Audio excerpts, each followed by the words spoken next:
And the Hotline documentary for this week explores why several tons of tomatoes are being imported into Ghana every day from Burkina Faso. And we'll hear from the producer of the documentary, Prince Apia. But first, let's see some of the aspects from that story. In this documentary, I travel with my colleague Nana Asensu-Mensah to some tomato-producing areas in Ghana and Burkina Faso to investigate challenges from the farm gate to the market center.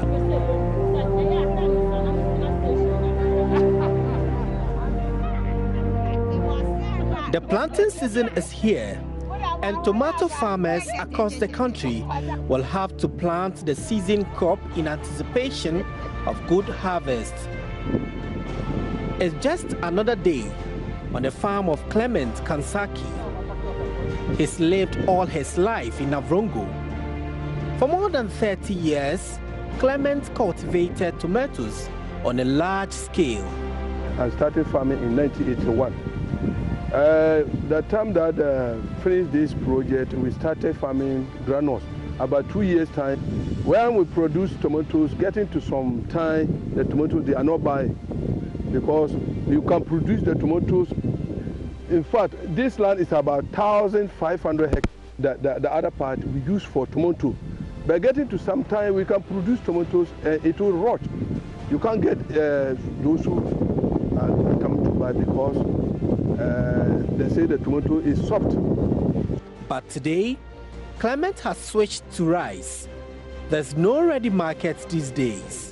For tomatoes, you can harvest so many times, but for rice, you can only harvest once. If something can be done about it so that we can come back to tomato production, we'll be very happy. At a point, we created a barrier at the Paga border that won't allow the women to import from Burkina Faso. But after a while, they went back. They claim our tomato is soft and has a short shelf life. Ghanaian scientists should find out what is wrong with our land. Clement is hoping rice will provide a better livelihood. Our team moved to Akumadan. Akumadan is synonymous with tomato cultivation. It is one of the crop's major growing areas in the country. 50-year-old Sarah Nana Equiabwache is transplanting more than 500 tomato seedlings for today. She is assisted by a farmhand who waters the plant behind her.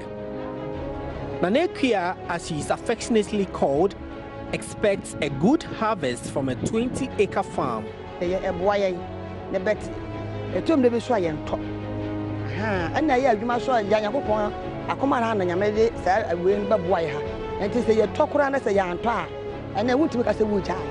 We produce a lot of tomatoes here. There is no ready market. Most of our produce go waste, but we can't stop growing them.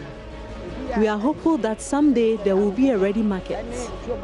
The traders claim our tomato is watery and soft. They also say our tomato has shorter shelf life. That is why they don't buy anymore.